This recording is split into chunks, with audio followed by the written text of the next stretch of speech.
Hey guys, it's Ben the Coin Geek at Old Pueblo Coin with an open box video. We're going to talk about some stuff that we've got here.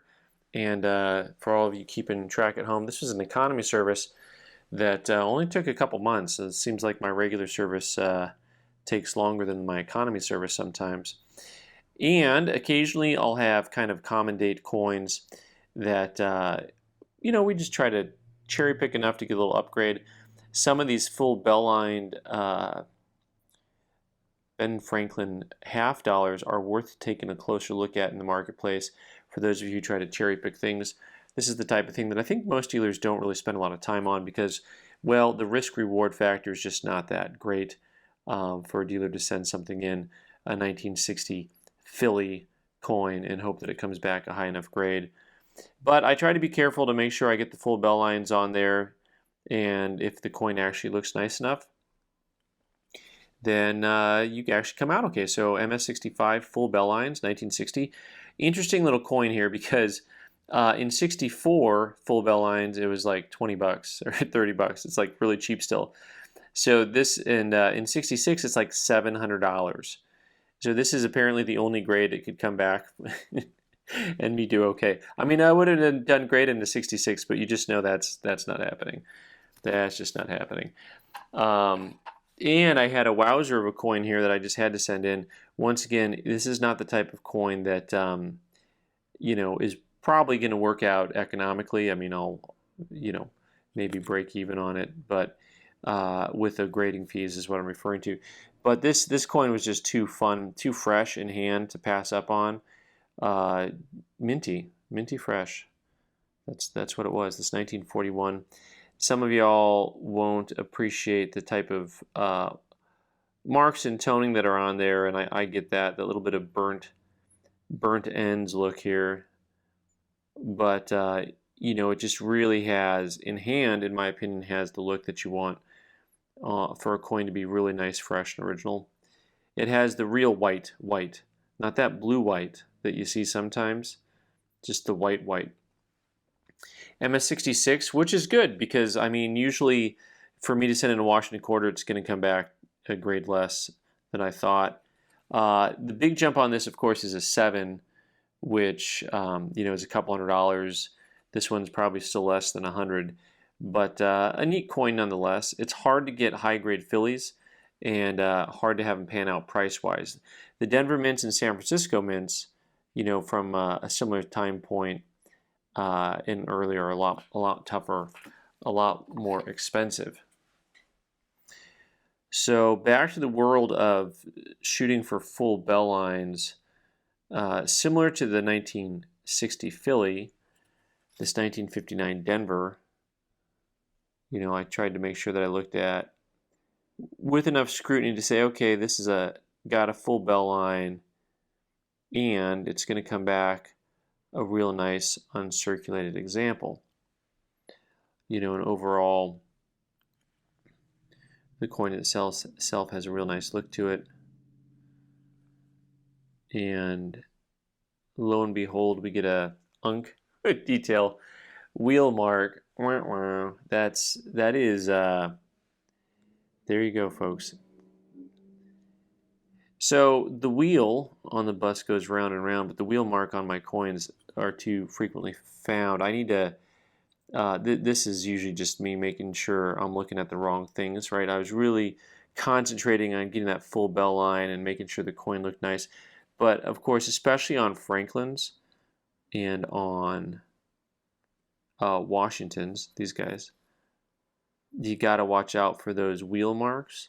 And they're so deceitful, deceptive, maybe that's the word, deceptive, because they tend to just really blend in with the luster. It'll be a really fine set of lines, and we're going to go ahead and rotate this coin until we find the wheel mark. Is that it on the jaw? Well, no, we're going at lots of different angles here, folks.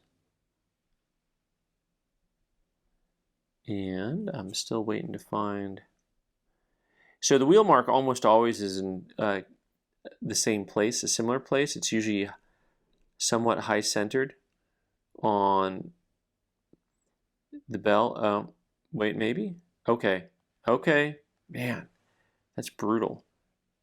That's a good pickup by them, by the way, because this is the type of coin that I could see. Because we've had some wheel marks go through, get caught that were kind of obvious.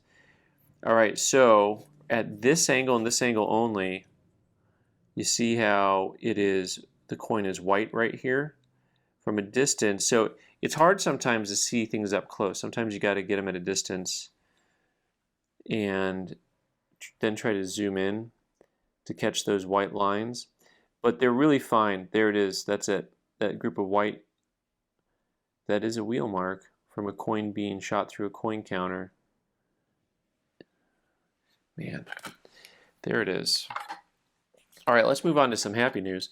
So, here is, I got a couple coins where I have the holders that I bought them in, right? So this was labeled GemBU. 21D is a coin that jumps quite a bit in the higher UNC grades. MS63s are, $200 coins. MS64 is double.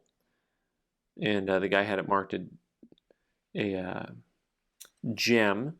And it's a pretty attractive coin. 21Ds come super flat.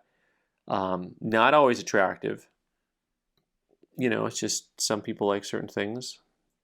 And 21Ds don't always they have such a different look from the other coins in the series. 21s in general, but 21Ds and S's, these real flat spots. Nice clean cheek though, overall. And I thought we could get it to a 64. Had a nice, I like the white, once again, talk about the white. Like on this coin, nice white. 64, so that actually pans out because that turns into, a $400 plus coin. So, now I can afford to lose money on everything else, right? There we go. All right, so here is a 1929 penny that I spent 40 bucks on. And something that, of course, that was before the grading fees. I like this because, I thought, well, first of all, it's pretty cherry. And, I'm not sure exactly how to price these guys when it comes to, the gray sheet and how accurate it is on everything. But I will say, super tough to get nice pennies from the 20s. Really tough. Even the Phillies are more common, right? But to get the nice color and everything is difficult. MS64 red, well, that's probably more or less going to be a wash. But I will say it's pretty tough to get those early ones. And so when I saw that it was, from the 20s, it was red and it was 40 bucks, I thought, I'm going to buy that coin. That's a cool coin. That's a tough coin to get. There's just certain things in the marketplace that are a lot harder to get than they are expensive, if that makes sense. Okay, last but not least, I'm already laughing at this one just because it's a Stone Mountain. And no offense to Stone Mountain, but I've sold more Stone Mountains for like 50 bucks than I could count. And so this one was priced at 85, and I bought it because it is super fresh and has some really cool toning to it. And there you go. We got a little bit of some marks across there, but the back side of the field is really cool. And I've really haven't sent any. This is the recency bias, right? Or the recency fallacy. I've sent in like one Stone Mountain ever, and that was pretty recently, and it came back in MS65 or something like that. And so it was like, okay, well, in 5, that's where the jump is. So when I get another coin in that has the look to it, I'm going to send it in. And, watch me now. MS63. So that's a no bueno. It's a couple $100 in 65. I like being off by 2 points. That's my favorite. But, I thought the coin was really a gem coin. I still kind of think it is. And I don't crack coins out, but I might consider trying on this one. Might be something new to do. Because that's just, and maybe I'll be wrong. Maybe I'll send it to NGC and they'll say, yeah, it's a 61. Sucker. That's probably what they'll say. Can't wait for that. So we'll keep an eye out. Alright guys, thanks so much for watching. I'm Ben the Coin Geek. You can subscribe by clicking on the owl button in the corner and watch more videos on the right side of the screen. Thanks.